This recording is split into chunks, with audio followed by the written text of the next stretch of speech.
And welcome everyone to Brain Swap. Glad to see you. Glad to see folks in the chat room joining us. That always makes it more fun. You know, I was in a chat room just last night for a show called Critical Role, which is basically a bunch of voice actors get together and play D&D.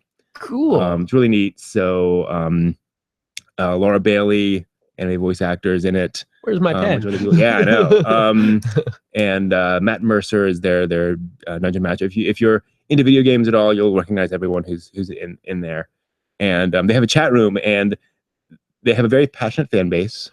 And unfortunately, they are the kind of fan base where if anyone does anything that's not the optimal move for their character and their class and all that kind of stuff, why didn't you? People, the chat fills up with, you still have a fairy fire level 3 spell. Why didn't you use that? Exactly. And it gets a little overwhelming at times. So it's great to have a chat room where you guys are a little more chill than that, and we can actually have conversations. Because I wanted to make it interesting. Right. And they've had to address that a few times. But anyway, so welcome everyone, where today we're going to tackle a topic that comes up occasionally in online conversation. The question of why so many anime series are science fiction and fantasy based. There are a lot. There are quite a lot, and for a long time. Science fiction and fantasy. It's interesting. You mentioned those as two different categories too. I do. Science fiction and fantasy. Some would lump them under speculative fiction. I was about to say SF. Speculative fiction. Mm-hmm. And the reason I separate them is because the vast majority of times shows or works fall into one camp or the other. You can certainly find things that straddle the line, but it's a little simpler to look at it that way. But yeah, it's there. Hey, Fisher. So yeah, we're that's our topic for tonight. Is why would there be so much science fiction and fantasy in anime as compared to, say, live action shows? Again, over time, we're seeing more science fiction these days on television than before, and more fantasy if you consider superheroes to be fantasy. Well, I would think that with the advent of CG, it would be easier to do more sci-fi and fantasy with live action, but it's still extremely expensive to create a whole world in CG, where with anime, you're already creating a whole world. Exactly. And you could just choose which world you're creating. We were talking about this before the show, and a friend of mine says, drawing a house and drawing a spaceship costs exactly the same amount. If it was that way to build it. If only. SpaceX. Yay. So yeah, now obviously you get into things where having the expertise of drawing a spaceship versus drawing a house are different things. But roughly speaking, it costs about the same amount to make a science fiction series as it does to make a slice of life romance. So why then still the bent towards sci-fi and not romance? Very good question. I've seen a few romance titles, but nowhere near. And we certainly had a boom of romance back in the 2000s. And there's romance threaded through some of the sci-fi, but not like dedicated romance where you see soap operas go for years. Decades. Decades. Yeah, so that is certainly there. So part of it goes back, I think, and as so many things, you want to go back to history. What was the first anime? The first anime. Before Astro Boy? Good question. There we go. Thinking. Very good. Sensei has taught me well. That is exactly the kind of response you do to make somebody go, oh, I'll have to think about how to answer that. Good, I have to think about how to continue with this. So Astro Boy is generally considered the first anime. There's certainly animation before that, and Astro Boy was science fiction. Yeah, very much science fiction. Jeez. And not only was it science fiction, it was part of its purpose was to show a successful first world Japan post World War II. Creating a vision for everybody. Exactly. And part of the reason it was so popular is because it showed Japan so successful. And so that became a trend. It became a thing to follow on. That anime became a hopeful medium, if you will, at least very early on. That changed, but such as life. So certainly, when your first thing is going to be like that, it's kind of like when Star Wars came in, and it was a big science fiction thing. We did not immediately get Predator or Blade Runner. No. We got big space opera things. Yeah, it was a little bit more positive. I remember things like E.T. and Enemy Mine, more positive sort of messages. Yeah. But then eventually we had also the dystopias. Alien. Oh, yeah. Definitely. So, that first show generally creates a mold that others follow, especially when it's something so as popular as Astro Boy. So you certainly got that. Yeah, I'm sure there's a pamphlet out there that says how to win at a slice of life romance story. What's funny is to go and look for the walkthroughs of these romance, the visual novels, because they'll go in and they'll say, okay, for Kotomi, say this. Cheat sheet. Kotomi ending. So you can just go straight through and get up, her down, ending. left, right, Exactly. jump.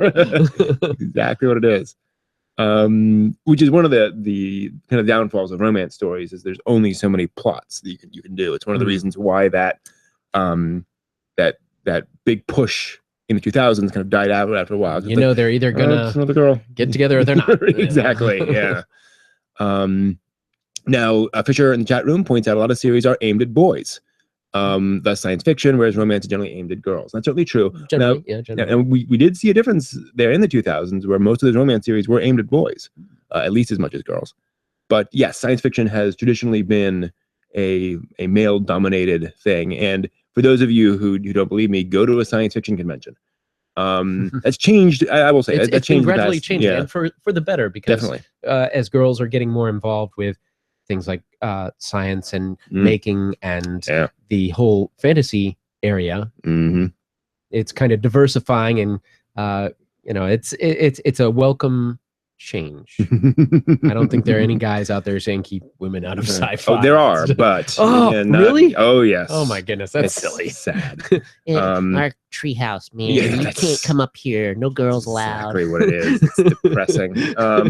But then that's the other thing is that there are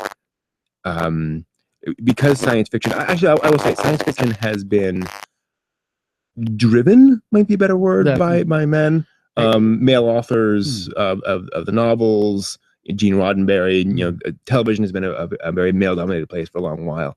So there generally tended to be male showrunners.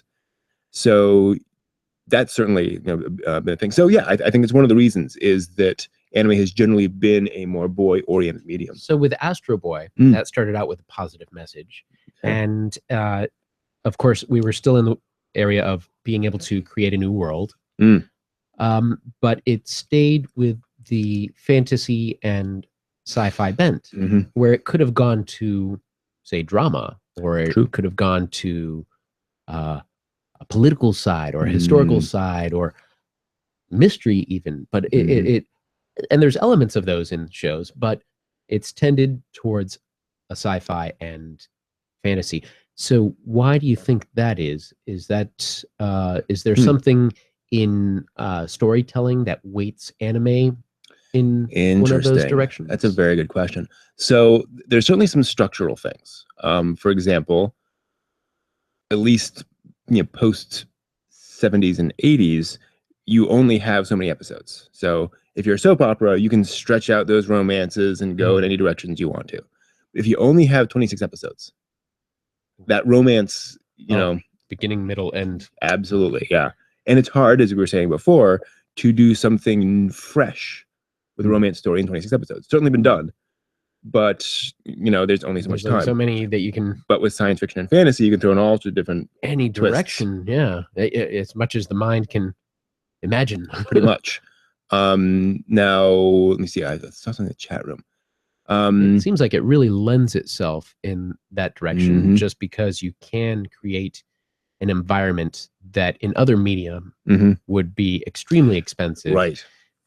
So it kind of fosters the Mhm. ability for creators to take it in a direction where they simply couldn't because of either technology or budget or both. Absolutely. And And it also helped that a lot of the animators of the 70s and 80s were geeky kids in the 50s and 60s reading Asimov and Clark and Heinlein and Japanese science fiction authors. So when they get the chance to make their own shows, they're going to make stuff that, appeals to them and has those elements in them.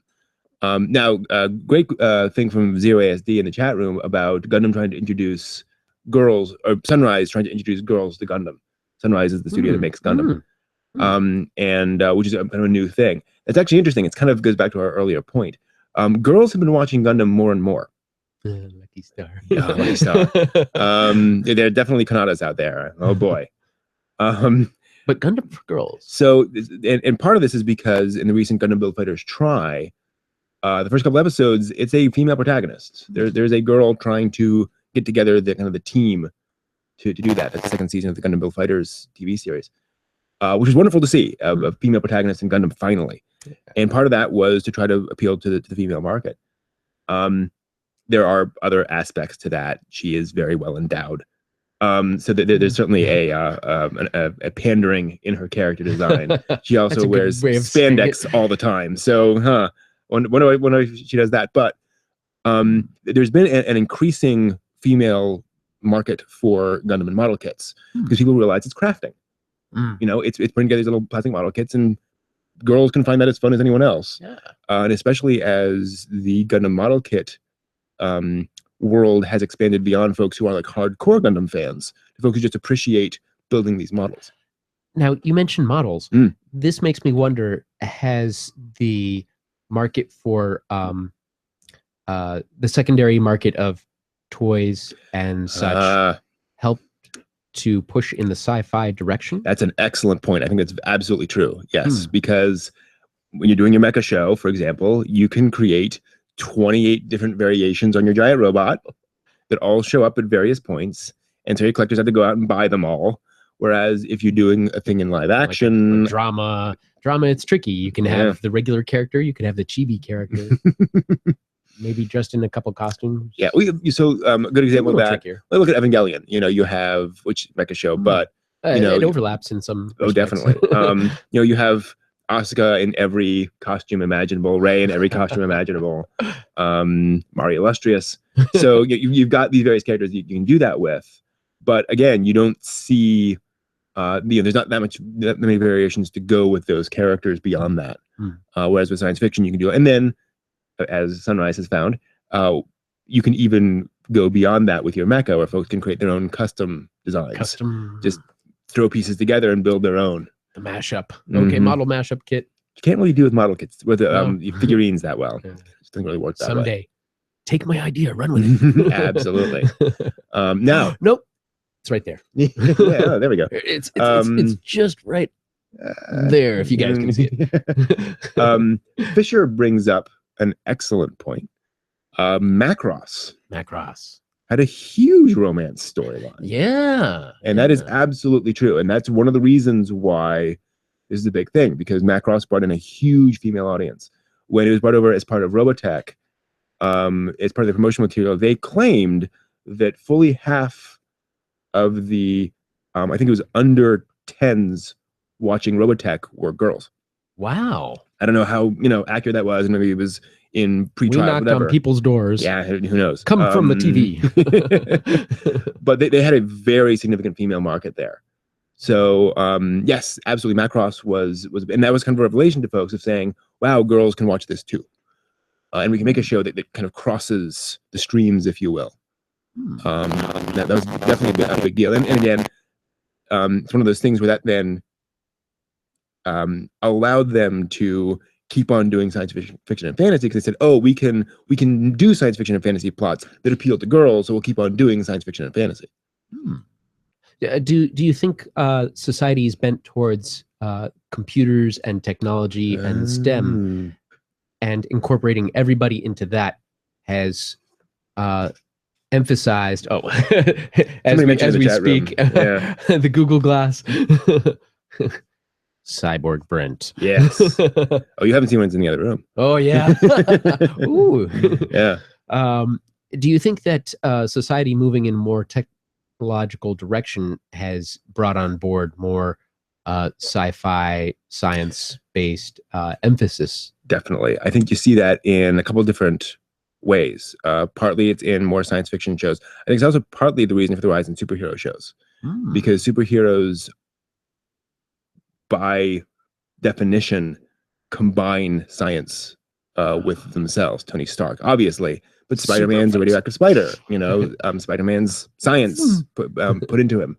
And indeed, later on, I mean, I believe initially the web shooters were like part of him, and then eventually they said, "Well, no, it's mechanical stuff." So you get that too, and then obviously in the Marvel movies, you get them dealing with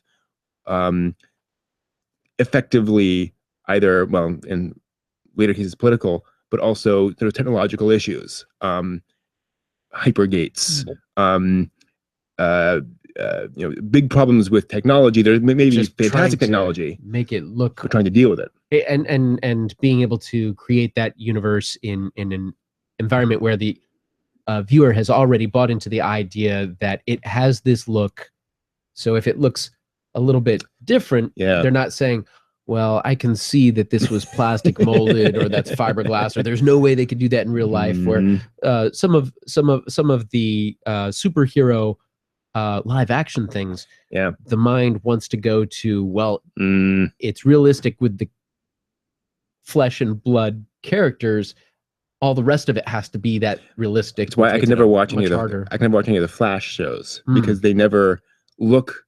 The Flash never looks like he's actually running that fast the way my mind thinks he should. The story may be great, all this stuff, and I'm not saying it's a terrible show, but there's that transition. Yeah.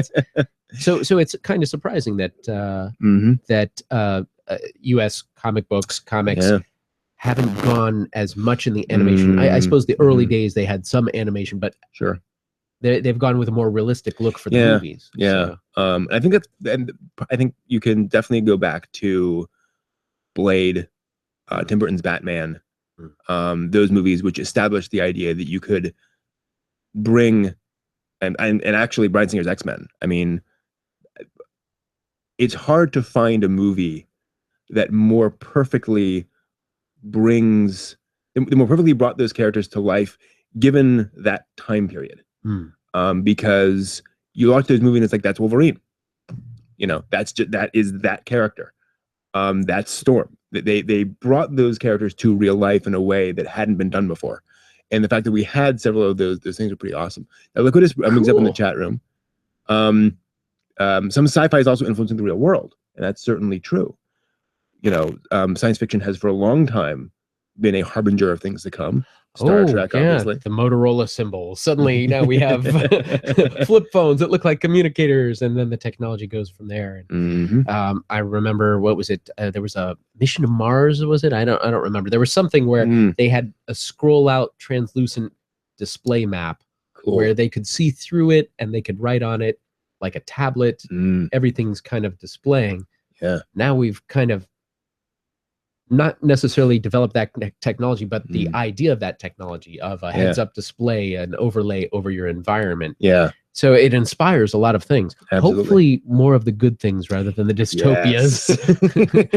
And folks mentioning Akira and Ghost in the Shell as being, I would argue Ghost in the Shell is not a dystopia, but it's definitely cyberpunk, as folks are putting out in the chat room. That had some interesting elements that the interplay between government agencies, the struggle for power, which I felt was more of a mature theme anime, because most kids really don't pick up on, this government agency is vying against this one for the power of the nation. Yep. And as kids get older, they start getting into stuff like that. But that in itself was interesting. What's also amazing about Ghost in the Shell is they're not just vying for power in the sense that I'm going to take over the world. Yeah. I'm trying to get a bigger budget. I'm trying to get a bigger. I'm trying to keep my organization from being folded into somebody else's and dismantled. We're dealing with real world issues, refugees, rogue terrorist agencies, other governments. And you see a little bit of other government interplay and some of this in Mecha, but it was really well played out in Ghost in the Shell. And that kind of bringing the espionage slash cyberpunk slash fantasy world, sort of like a Blade Runner almost world, is very appealing, and stuff can be done there. Just you could never do easily with budget. And we'll find out soon with the Ghost in the Shell live action movie. We'll see how well they manage that. The technology has really come along. Do you think the newer technology will start to siphon off some of the science and fantasy from anime? Probably not. Maybe. I mean, I think the reality is that anime has created its own aesthetic for science fiction and fantasy as well, where you look at a good example is the Iron Man anime series. It was certainly Iron Man, but it felt like anime, and it had an anime aesthetic to it, not just in terms of the visuals, but in terms of how the technology worked, how it looked, how blasts came out of the armor. So all those things are definitely things that anime brings to it. Akira is a great example of that, where as much as it feels cinematic, it doesn't feel like a live action Hollywood movie cinematic. And we've seen people try to do that. It just doesn't look the same way in that. So yeah, it's definitely a different thing. Now there have been some strange sort of crossover, not quite live action, not quite animation, like a Scanner Darkly or Waking Life, or some of the things that are like they've put some sort of a filter on in Photoshop or whatever that makes it watercolor effect. But do you think there'll be a blending of different styles of anime and live action? Almost certainly. I mean, especially as we get better CGI in anime, and by better I just mean more technically proficient, that then gets to cross over into live action. You know, you get to do those things. Great example of that would be the recent Rurouni Kenshin live action films, where they adapted Rurouni Kenshin to 3 live action movies. They are fantastic, and they were able to do things with wire work and with throwing people around rooms and things like that. That would be very hard to do in real life and such, but the CGI has gotten to the point where you can be you can create this sort of anime style effects with how people are fighting, with how a sword is thrown, with seeing different visuals that you just could not get with traditional effects. I want to see live action Inuyasha. Yeah, it's pretty close actually. This is pretty much what it would look like. So yeah, it's there now. Folks are pointing out in the chat room that it's not just about the science fiction and the elements, it's about the story and how it's presented to the viewers. And Jess Munsta is saying, and you're exactly right. It's one of the reasons, and that gets to a very important point here, that one of the reasons anime, science fiction, and fantasy has worked so well is because the stories have generally been so compelling. One of the problems science fiction had for a long time over here is, remember science fiction films of the 50s? There were some great ones, but a lot of rather formulaic. Campy, yes, exactly. And they're fun to watch, but it's a period piece. You got to take it with a salt shaker, a grain of salt, maybe a salt shaker. Yeah, absolutely. And so the stories were so uninteresting. Whereas in anime, as we all believe, they tend to tell very compelling stories with that. Mobile Suit Gundam, Macross, Astro Boy. But we've even seen anime go through its generational expansion as people look at classic anime and they say, "Oh, this doesn't." There's something not right about it. It's old. I can't tell why, but so some of the classics may have a good story, but even animation technology and style has changed a lot. They talk about that at Sunrise, that one of the big problems they have with Mobile Suit Gundam is that it is absolutely hugely respected in Japan and the East, and they can't get anyone in the West to watch it because the animation style is so old, and it is so obviously a product of the late 70s that it just it looks like crap to the average 12 to 15-year-old. And one of the things the chief Gundam officer has said is, his dream project would be to reanimate original Gundam. And what's interesting about that is not so much, the fact that would be cool, is the fact that, again, a guy who's thinking about the future of the franchise recognizes how powerful that would be for making people appreciate. The franchise is a starship in and of itself. Exactly. Who's piloting the ship? Yeah. So, definitely age is a factor. And I mean, we have that problem today. A lot of folks cannot sit through the day the Earth stood still. Oh, it moves at a different pace. Exactly. Or for the Forbidden Planet, which is an amazing film, but it's just very slowly paced. Now, I've been hearing that our culture has kind of driven us into the idea that we need to be absolutely excited and entertained every second of every minute. Yeah. And if we're not, we're looking for the next thing. And we've grown out of the habit of being able to contemplate and consider things from the many different aspects rather than just the surface immediate. Right. And that's, I will give you one word: Transformers. Oh, the Transformers films. It is action every second, no stop, nothing slow. As they say on the riff tracks, they are literally making the pew pew pew sound right now. Pew, pew, pew, pew. And we constantly have to have stuff being thrown at you at the screen. And yes, they're hugely popular, but rather torn down by the critics because there's just no depth of plot. Well, in DJs usually will like to take a fast song and then butt it up against a slower song to get a little bit of change in pace. If everybody's dancing fast, sometimes they'll break it up with a slow dance. In narrative and storytelling, is this something that we can see as just a temporary trend, or do you think that we will always stay at this breakneck speed of attention? I hope not. I hope we'll eventually figure it out. And unfortunately, we have examples. It's probably like so many things. It'll be both at the same time. For every breakneck movie, you have Lord of the Rings, where those could be very, slowly paced at times, and people still got it. Now, Kaminoko points out very accurately that there's more flexibility in anime than there is in Western stuff.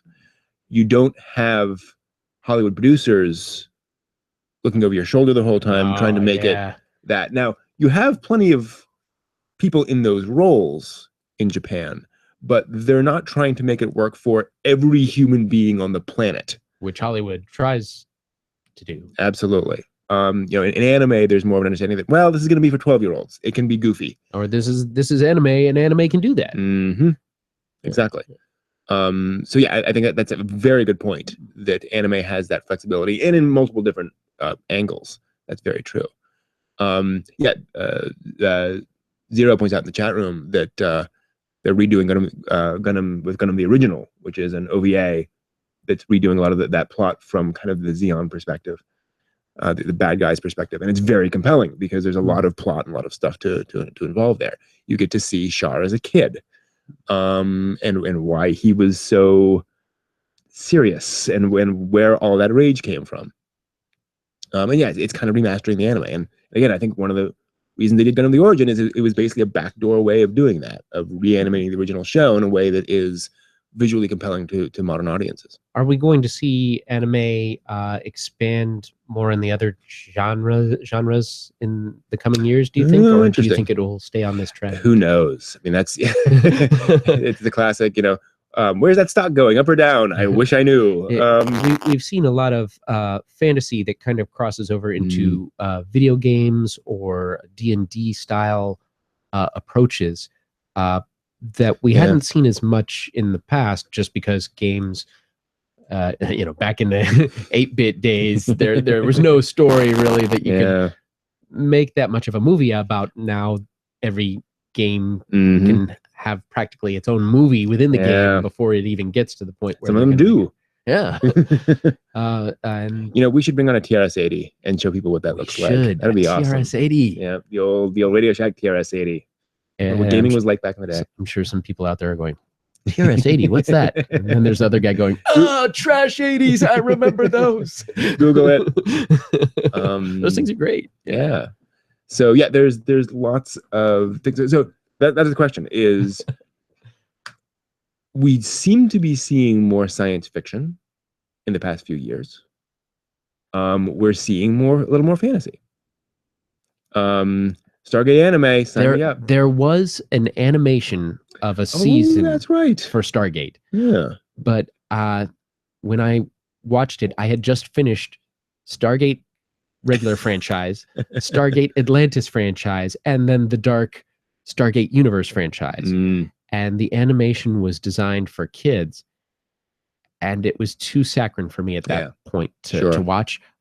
But an anime based on Stargate could go places that the budget of Stargate itself wouldn't go.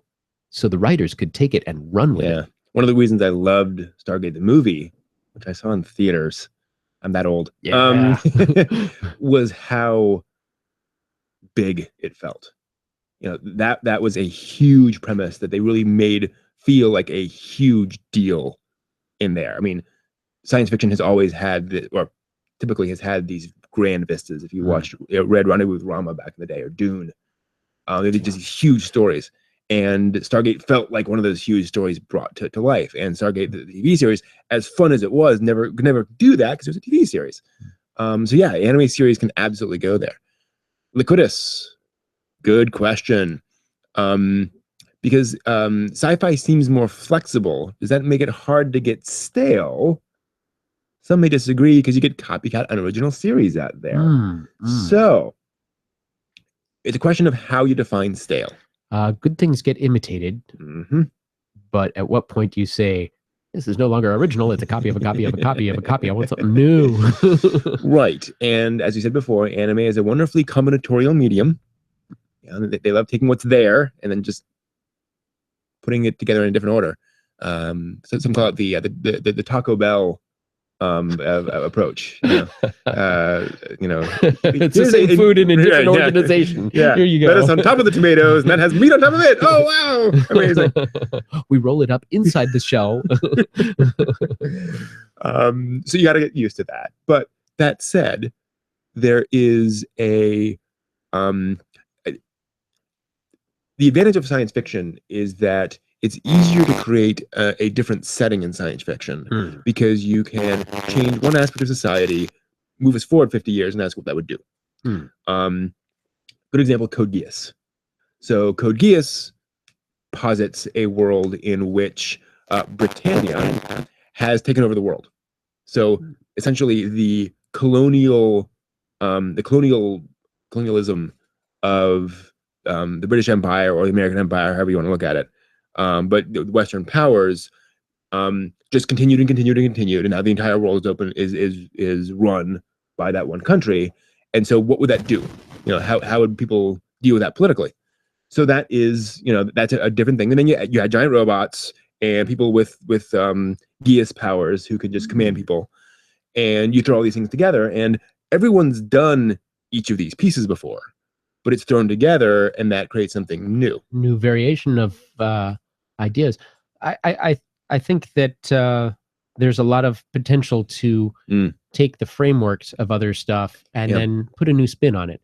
So here's our interpretation of a world where this idea gets out of hand. And folks are bringing up Gate, which is an anime series where the modern world encounters a fantasy world, and you get the actual repercussions of that, of politically, socially, the clash of two worlds. Yeah, and it literally clashes. Where they're like, we can't beat tanks.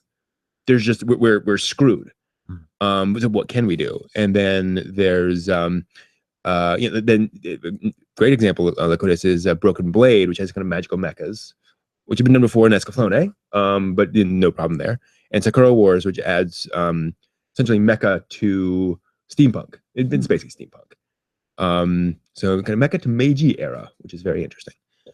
And demons fighting demons as well. So super physics, supernatural, all these things lend themselves to speculative fiction. Yeah. Holy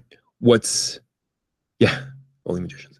So it has a potential to get stale if there's too much copy and not enough variation Yeah. and reinterpretation. And it's a question of what you do with those elements. So you may say, we're going to do fantasy meets the real world, and we're going to do the same plots we've done before. So yeah, fantasy meeting the real world, and here's 6 cute girls who all end up with one guy in the same house. And we get to see them, go back and forth. Folks would probably go, okay. Where's that plot gone before? Exactly. And that can be done fun. There was a recent series, I'm forgetting the name of it, where they kind of remade Tenchi Muyo with new characters in a completely new setting, where this guy, when I was telling you about, where he has, it's like 3,000 yen a month rent. He finds this place in Tokyo, like right next to a train station, like 3,000, which is like $30. And it's haunted. There's an alien living underneath the floor. There's an alien that comes into another door. There are all these various things. And no matter what happens, he says, it's 3,000 yen a month rent. I don't care. Living here. I'm I staying. don't care. That's funny. So you get the same basic premise, but because all the characters come from a completely different origin story, you get a different twist on it. The relationships are different. It's interesting. I'm thinking of this in terms of some musicians will come out with a song and that's their anthem song. Yeah. And when they get on, eventually enough bands have heard them, they'll do a tribute album to this band, and they'll take the original songs and give it the newer band's flavor. Yeah. They'll give it their own twist or reinterpretation of the song. And it can be interesting to hear other people's take on the same story, so to speak. Great example of how this has been done before, and a great example of how anime is different. Everyone talks about Madoka Magica, Paul Imagine Madoka Magica, which definitely deconstructs the magical girl formula in very striking ways. That was not his first magical girl series. So that director, his first magical girl series was Magical Girl Lyrical Nanoha, which is a more traditional magical girl series with the addition of technology and a twist on kind of the dark protagonist thing. So he didn't start by doing Madoka Magica. He started by saying, okay, I'm just going to twist it in these ways and just explore that and figure that out. Then I can make Monogamous Magica, right? So there's that aspect of there is less, people don't go straight to Blade Runner. Yeah. They kind of bounce around and find things, and then they go a little further. Revolutionary Girl Utena, which you saw the first episode of, and is very different. That wasn't his first show either. He'd done other, actually, Sailor Moon, and other things. So yeah, it's one of those things where you get much more practice, if you will, in anime, much more gradual. I'd like to see a series where a girl builds a robot guy. Oh yeah. There's so many guys building robot girls, robot girls, this and that. I want to see the girl build the robot guy. Yeah. There's one guy builds a robot girl called is it My Dear Marie? It's an OVA. It actually was released on DVD over here, also on VHS. Nerdy guy builds a robot girl and she falls around. The twist is that he bases it almost precisely on a girl he knows, and then they meet. And the real girl is like, so who's this? And cousin, yeah. And there's one thing I will spoil one thing for, just because it was so fun. There's lots of wackiness. It's very much a comedy. At one point, she wants to learn how to dream, because androids can't do that. And so he adds this ability. Digital sheep. So basically, he says, what I'm going to do is when you power down, we'll go into sleep mode. I'm going to have it scramble all your memories and then have you kind of relive those, similar to dreams. Cool. And so she said, great. And so she goes and she lays down, and then her last thought is, I wonder if I'll dream of electric sheep. And electric sheep. I was like, electric sheep. Awesome. Yeah. That was great. That is brilliant. And they don't mention it again. It was just a little, Do androids dream of electric sheep? Which, for those of you who don't know, was the name of the original story about on which Blade Runner is based. So, a fun little joke there. It's I love it when they put in homages. Oh, it's wonderful. References and. Now there is an anime about a girl who built a giant robot. There's certainly that. What? That was Robotics Notes. Robotics Notes. Yeah. Yeah. Mm-hmm. I've got to see that series. Oh yeah. I'm gonna share that at the local makerspace because that's all about making.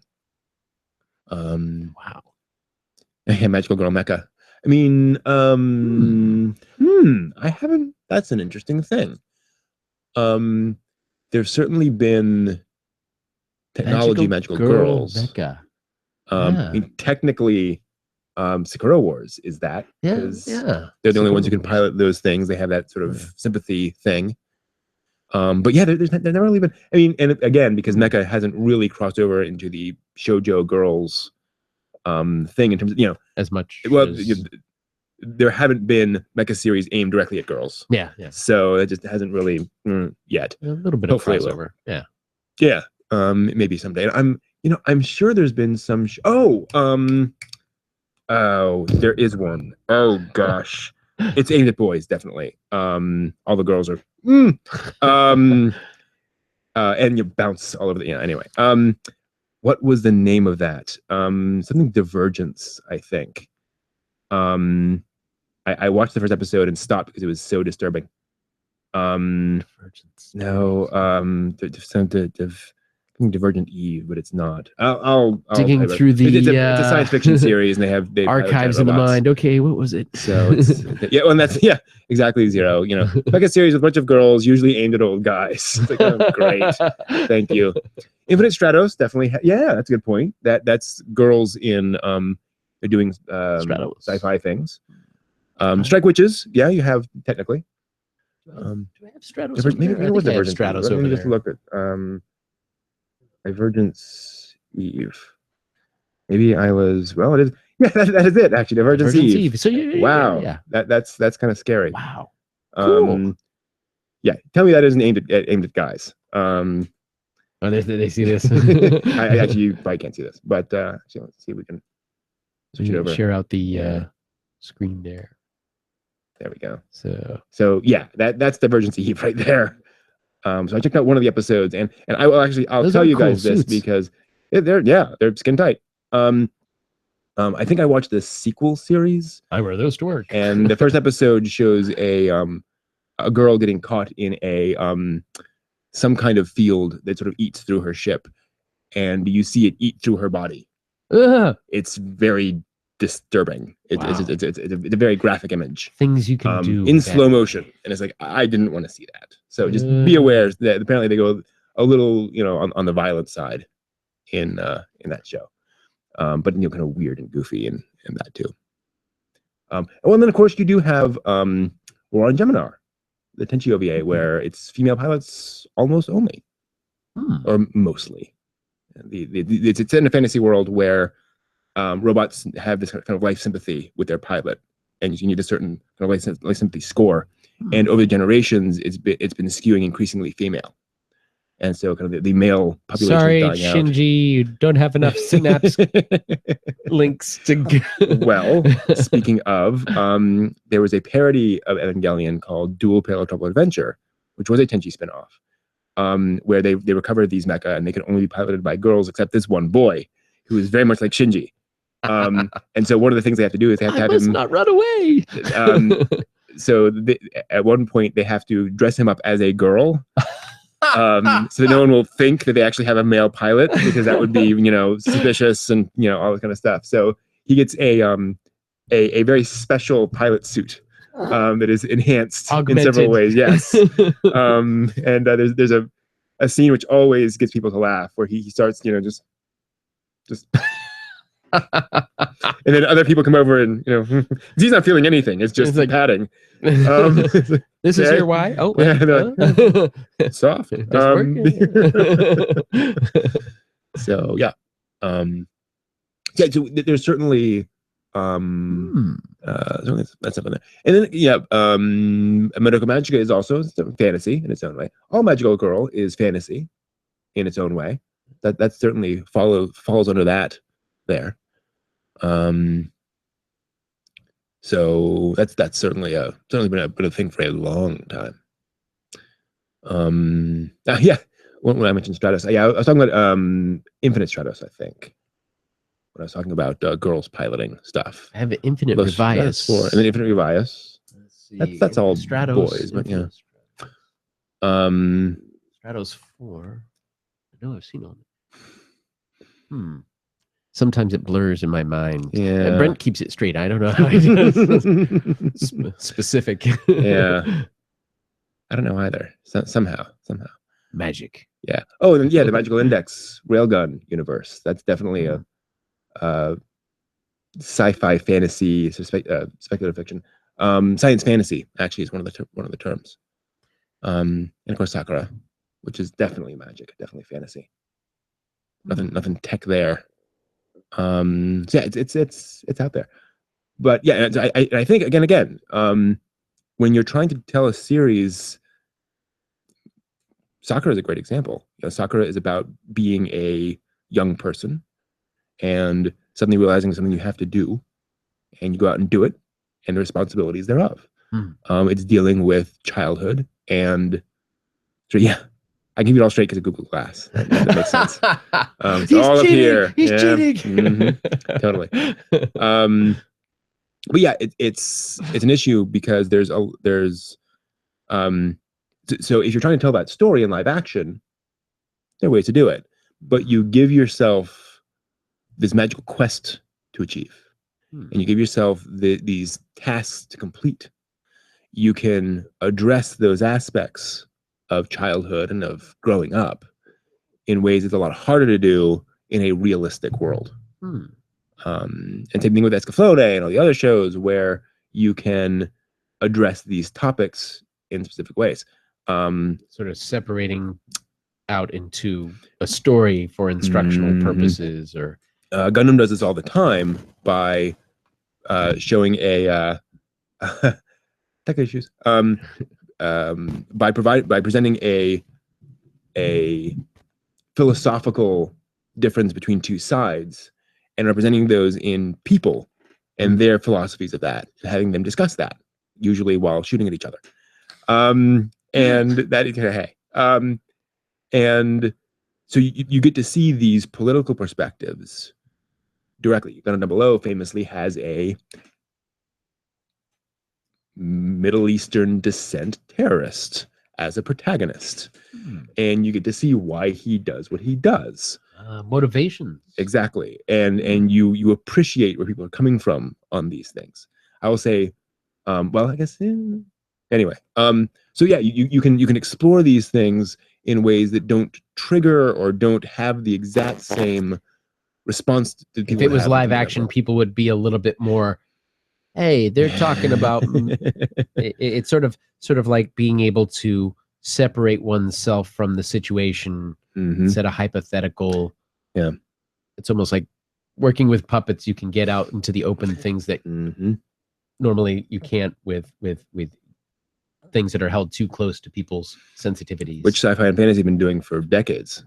Oh, I think of all the Twilight Zone and Outer Limits, where they're giving a big shame on you society for being such awful people about doing things. Look at what would happen if you had your way. It would become a dystopia, and absolutely, perhaps in the future, mankind will learn to live together in peace. Okay, I know. Yeah, totally. I mean, it's all about exploring those. As Ray Bradbury said, I'm not trying to predict the future. I'm trying to prevent it. Yeah. I'm showing how it might work, and we might not want that. If we take this to its logical conclusion. Oh. Yeah, exactly. So yeah, that's kind of interesting. People are mentioning in the chat room some interesting news, which we're not going to derail with, about the Fullmetal Alchemist live action movie. But that would be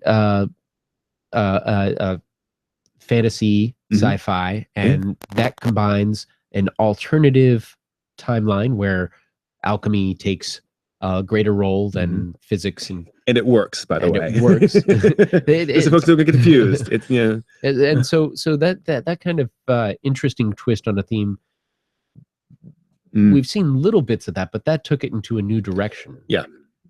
So there's all sorts of untapped directions that science fiction and fantasy can take if they take a timeline and adjust it Mhm. and change one variable and play that out into its further conclusions, and then set up a drama within that. Right. Exactly.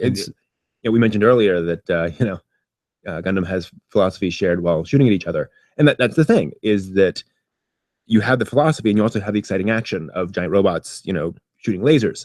Part of the reason we love Gundam is watching the action and the excitement of all that and seeing how it plays out.